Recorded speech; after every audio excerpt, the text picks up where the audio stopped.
السلام عليكم ورحمة الله وبركاته. بسم الله الرحمن الرحيم. الحمد لله الذي هدانا لهذا وما كنا لنهتدي لولا أن هدانا الله. أشهد أن لا إله إلا الله وحده لا شريك له، وأشهد أن محمدا عبده ورسوله لا نبي بعده. اللهم صل وسلم وبارك على سيدنا محمد وعلى آله وصحبه ومن اتبع هداه إلى يوم القيامة. أما بعد. Kali ini kita bicara mengenai ibadah. Ibadah secara bahasa dari kata abada ya'budu abdan ibadatan, itu dari akar katanya istiqaqnya. Tapi arti ibadah itu sendiri adalah ketaatan, taat yang disertai dengan merendahkan diri. Jadi al-khudu' wa tadallul, itulah ibadah. Secara istilah, ibadah itu penghambaan, yakni merendahkan diri kepada Allah Subhanahu wa taala. Atau juga memiliki arti sesuatu yang dijadikan ibadah. Jadi ibadah bisa juga bermakna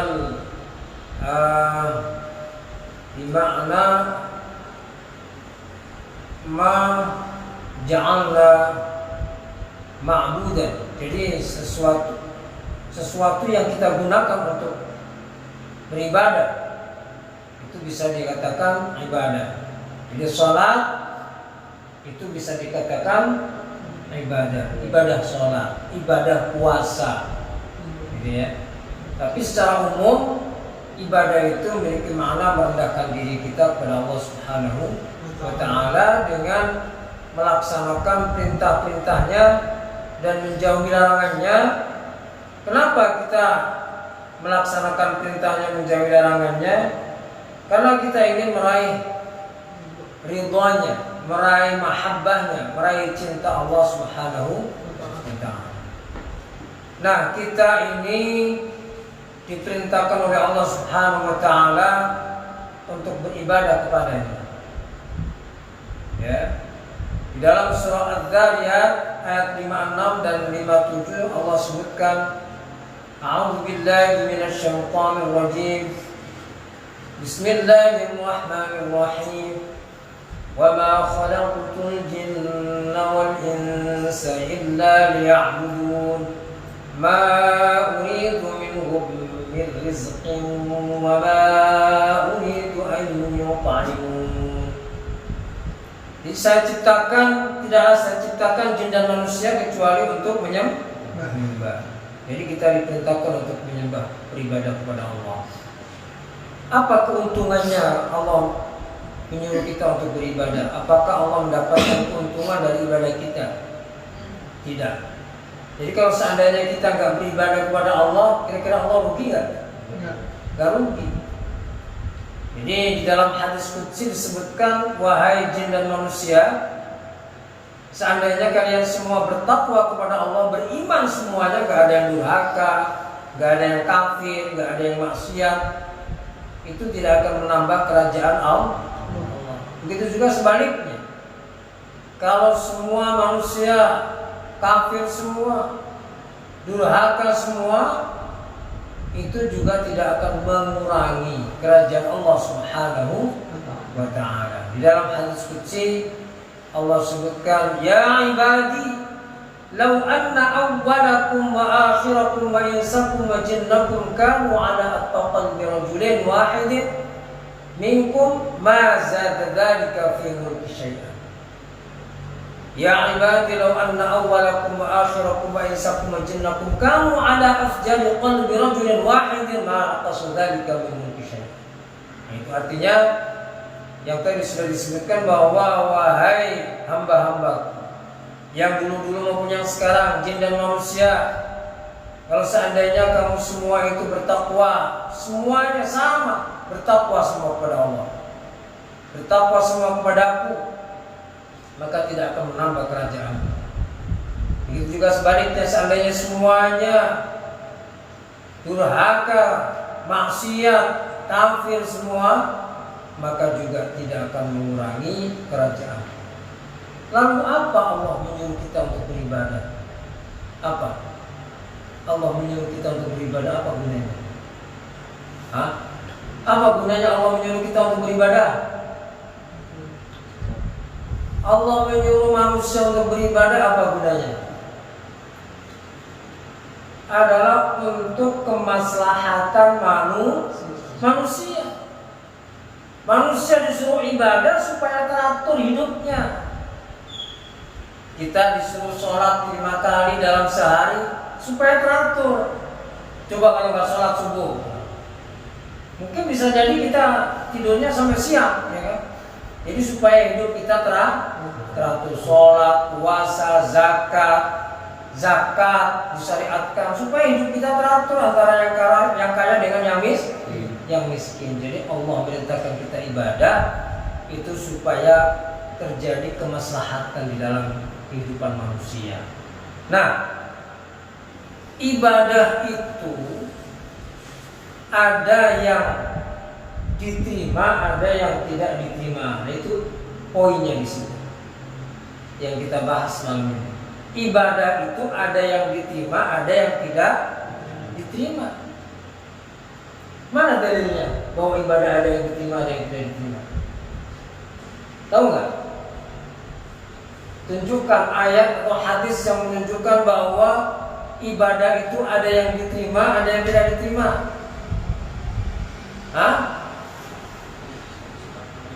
Surat Al-Maidah, betul, ayat berapa? Ayat 27, yaitu kisah Qabil dan Habil.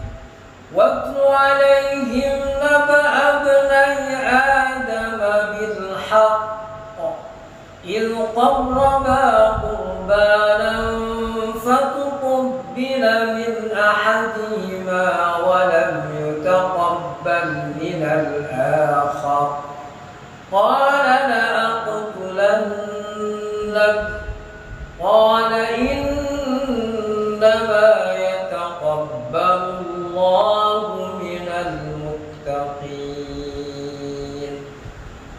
Dari ayat ini jelas sekali bahwa Allah menjelaskan kisah putra Nabi Adam yang bernama Habil dan Qabil. Diperintahkan Allah untuk berkorban.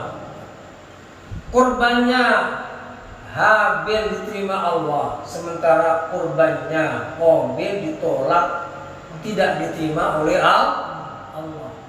Di dalam ayat 27 surah Al-Maidah ini dijelaskan begitu. Tentu ini berlaku juga buat kita bahwa ibadah kita itu ada yang diterima, ada yang tidak diterima. Nah, kalau di dalam ayat ini dijelaskan bahwa tidak diterimanya ibadahnya Qabil, kenapa? Ibadah kurbannya Qabil tidak diterima? Karena di dalam hatinya Qabil ada hasad. Ada hasad, ada iri hati. Bahasa Betawinya ada sirik, ya kan? Maka bisa disimpulkan bahwa sirik, dengki atau hasad itu bisa merusak ibadah, bisa menjadikan ibadah itu tidak diterima. Oleh karena itu Rasulullah SAW bersabda, iyyakum wal hasad fa innal hasada yaqul hasanati kama ta'kulun narul hatab. Waspadalah terhadap hasad, penyakit iri hati, penyakit sirik. Karena penyakit sirik itu bisa membatalkan ibadah. laksana api bisa memberangus, bisa menghabiskan kayu bakar. Nah, dalam kajian sekarang ibadah itu kemudian disimpulkan, maka ibadah itu harus memenuhi syarat rukunnya, ya, supaya ibadah kita diterima. Bagaimana caranya supaya ibadah kita diterima? Supaya ibadah kita diterima, kita kan pengennya ibadah kita diterima, betul nggak? Pastinya kita pengen ibadah kita diterima oleh Allah. Nah, bagaimana caranya supaya ibadah kita diterima Allah? Ya kita berusaha. Jangan kemudian yang penting kan niatnya. Ada orang begitu. Jadi dia sholat, nggak mau belajar caranya takbiratul ihram seperti apa, rukunya seperti apa, sujudnya seperti apa, nggak mau belajar. Pokoknya pikirannya, saya niatnya baik, kok masa Allah nggak nerima, udah gitu aja. Nggak bisa begitu. Harus berusaha. Itu mau enaknya aja itu yang begitu. Benar nggak? Itu mau enaknya aja. Yang penting niatnya, semuanya yang penting niatnya. Kemudian di dalam hadis Nabi dikatakan bahwa ada menjelaskan, Rasulullah SAW menjelaskan, la yaqbalullahu salata ahadikum idza ahdatha hatta yatawaddaa. Allah Subhanahu wa taala tidak menerima salat kalian apabila dalam keadaan hadas sehingga dia berwudu. Nah, oleh karena itu, ya, di dalam berusaha kita supaya ibadah kita diterima oleh Allah, maka kita berusaha supaya ibadah kita itu sah, sahih, benar, ya. Jadi benar itu dalam bahasa Arabnya bisa apa bahasa Arabnya benar? Bisa al-haq artinya benar, ya? Bisa as-sahih, ya kan? Kalau al-haq itu kebenaran, nilai kebenaran. Kalau sahih itu benar sesuai dengan protokolnya kalau bahasa sekarang. Kalau kita berjalan menggunakan mobil ke Surabaya melalui jalan yang benar, itu sahih namanya. Kalau kita sholat, ya kan? Kalau kita sholat kemudian sesuai dengan petunjuk Rasulullah SAW, ya, yang kemudian petunjuk Rasulullah SAW itu dituangkan oleh ulama dalam fikih. Jadi fikih itu adalah intisari dari Al-Quran dan hadis yang merupakan pedoman di dalam kita melaksanakan hukum-hukum ibadah, ya, hukum-hukum ibadah. Maka turunannya adalah fikih, sehingga dalam fikih itu dijelaskan dengan gamblang oleh para ulama. Nah, di sana dijelaskan ada 5 hukum, ya kan? Ada 5 hukum. Kemudian ada rukun. Zaman Nabi ada nggak? Nabi pernah nggak mengatakan hukum itu ada 5? Hah? Nggak ada. Yang mengatakan begitu adalah ulama. Paling Rasulullah bersabda saja. Ada menggunakan takbirnya menggunakan fi'il amar, ada yang menggunakan fi'il madhi, ya kan? Ada yang menggunakan la nahiyah, ya kan? Tapi kemudian disimpulkan oleh ulama, oh ini wajib, ini sunnah, ini haram, ini makruh, ini mubah, maka ada hukum 5. Kemudian ada yang namanya rukun. Rasulullah nggak pernah mengatakan rukun. Rukun sholat ada berapa? Ada nggak? Nggak ada. Rukun Islam ada nggak? Nggak ada dalam hadis rukun Islam. Arkanul Islami khamsatun, nggak ada. Yang ada bunyal Islam. Nah, jadi Jadi saya katakan bahwa yang namanya ilmu-ilmu itu disusun oleh para ulama untuk memudahkan kita dalam memahami dan mempraktekkan, melaksanakan Al-Quran dan Sunnah Rasulullah SAW. Jadi ulama kemudian menyimpulkan bahwa kalau kita ingin ibadah kita diterima oleh Allah Subhanahu Wa Taala, maka kita berusaha agar ibadah kita laksanakan dengan benar, dengan sahih. Bagaimana benarnya? Benarnya adalah sesuai dengan tuntunan Rasulullah SAW. Tuntunan Rasulullah seperti apa? Karena kita nggak pernah melihat Rasulullah sholat, maka apa yang sudah dijelaskan oleh para ulama dalam kitab-kitab fikih. Tetapi ada satu lagi yang perlu diingat, bahwa ibadah kita supaya diterima Allah, supaya benar sesuai dengan surah Al-Maidah ayat 27 tadi, dan kemudian hadis Nabi, la yaqbalullah sholata ahadikum idza ahdatha hatta yatawaddaa. Maka sholat itu harus memenuhi dua kriteria supaya diterima Allah. Yang pertama adalah memenuhi ilmu tasawuf. Apa yang disebut sekarang ilmu tasawuf atau akhlak, atau batin kita, hati kita harus kita bersihkan dari segala macam penyakit. Dengan kata singkat, dengan kata lain, kita harus ikhlas. Nah, ilmu yang terkait dengan pembahasan ikhlas itu memurnikan hati kita, niat kita semata-mata karena Allah. Karena memurnikan, maka kita harus jauhkan dari segala macam penyakit, dari segala macam campuran-campuran. Kalau istilah bensin murni, ya jangan ada campuran minyak tanah, segala macam, kita harus jauhkan. Kalau kita memurnikan hati kita, maka ada penyakit sombong, ada penyakit hasad, ada penyakit riya, dan itu semuanya disebutkan dalam Al-Quran. Betul nggak? Yang terkait dengan hasad ada Al-Quran. Yang terkait dengan riya, surat Al-Ma'un yang sudah biasa kita baca, alladzina hum yura'un.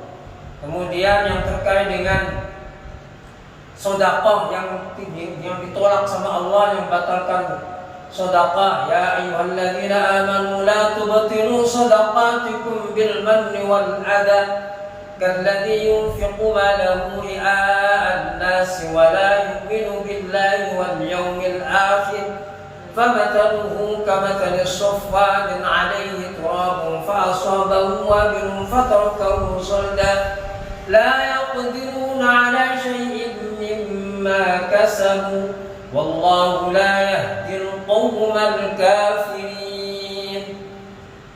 Jadi di dalam kita beribadah, kita harus landasi ibadah kita dengan ikhlas. Jangan kemudian ada orang lain mengatakan ikhlas itu rahasia Allah, ikhlas itu sulit, pokoknya kita serahkan sama Allah. Tidak bisa begitu. Jadi kita di dalam ibadah itu berusaha agar ibadah kita diterima. Maka usaha kita adalah bagaimana melandasi ibadah kita dengan yang pertama akhlak tadi. Akhlak. Sehingga jangan sampai kita beribadah sambil menyombongkan ibadah kita. Mentang-mentang sudah rajin sholat, maka dia sombong dengan sholatnya. Mentang-mentang dia sudah haji, maka sombong dengan hajinya. Batal itu. Kemudian pamer dengan sedekahnya. Pamer dengan sedekahnya, kira-kira sedekahnya gimana? Sia-sia. Di dalam Al-Quran Allah sudah menjelaskan dengan tasbih yang gamblang sekali, jelas kan? Jadi kalau orang sedekah riya, itu sudah jelas di Al-Quran. Sama dengan ada batu besar, ya kan? Batu besar halus, di atasnya ada debu. Nah, debu itulah perumpamaan amal ibadah yang riya. Kena hujan, debunya kira-kira tersisa nggak? Nggak tersisa sama sekali. Nah, itu Allah sudah gambarkan dengan begitu jelas, masih gak percaya gimana? Makanya kita harus berusaha di dalam melaksanakan ibadah itu supaya ikhlas, memurnikan ibadah kita, memurnikan dari segala macam penyakit kesombongan, hasad, riya, al-mannu, ngebangkit, menyakiti orang yang kita kasih, kita sedekahin, al-adha, ya, itu. Yang kedua, kriteria yang kedua supaya ibadah kita diterima Allah adalah sesuai dengan fikih. Jadi kalau kita sholat nih, gambarannya kalau kita sholat sesuai dengan tasawuf, maka niat kita harus kita tata. Ketika mau sholat jangan pamer kepada orang lain, ya kan? Nah, niat kita di dalam fikih itu bagaimana cara meletakkan niat, ya kan? Apakah pakai nawaitu atau nggak pakai nawaitu? Terus kapan kita niat? Itu fikih. Maka Rasulullah mengatakan la yaqulullahu sholata ahadikum idza ahdatsa, itu fikih. Sedangkan Al-Maidah ayat 27 yang cerita soal Qabil dan Habil itu tasawuf. Karena ibadah kurbannya Qabil tidak diterima gara-gara hatinya kotor, ada hasadnya. Maka Imam Malik bin Anas mengatakan, ya, man tafaqqaha wa lam yatasawwaf tafassaq, wa man tasawwafa wa lam yatafaqqah tazandaq, wa man asaba wa man tafaqqaha wa tasawwafa faqad asaba. Siapa yang mengamalkan fikih tapi tidak mengamalkan tasawuf, maka dia menjadi orang fasik. Betul nggak? Sholatnya, takbiratul ihramnya udah benar, Fatihahnya udah fasik, makhrajnya nggak ada yang salah, tapi sholatnya sombong, maka dia menjadi orang fasik.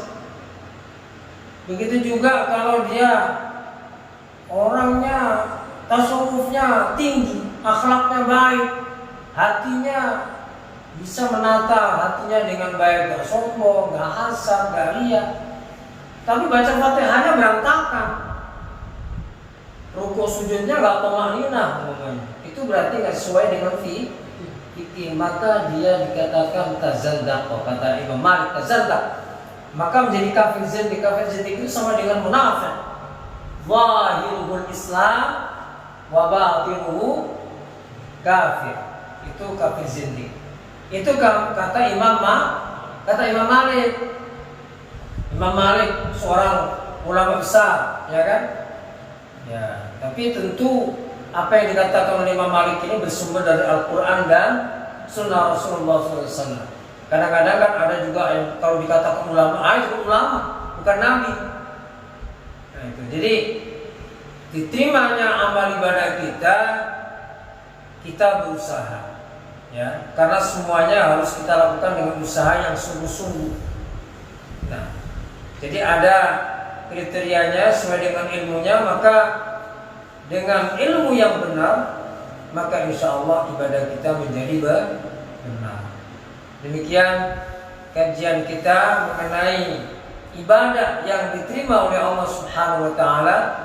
Mudah-mudahan dengan memahami bagaimana ibadah kita yang diterima dan ibadah yang tidak diterima, mudah-mudahan kita berusaha sebaik-baiknya untuk mempersembahkan ibadah kita dengan benar sehingga insya Allah diterima oleh Allah Subhanahu wa taala. Dan sesungguhnya hakikatnya ibadah kita, walaupun kita persembahkan kepada Allah, sesungguhnya adalah untuk kemaslahatan kita manusia. Bukan, Allah tidak mengambil keuntungan sama sekali. Hadanallahu wa iyyakum ajma'in. Wassalamualaikum warahmatullahi wabarakatuh. Ya, mudah-mudahan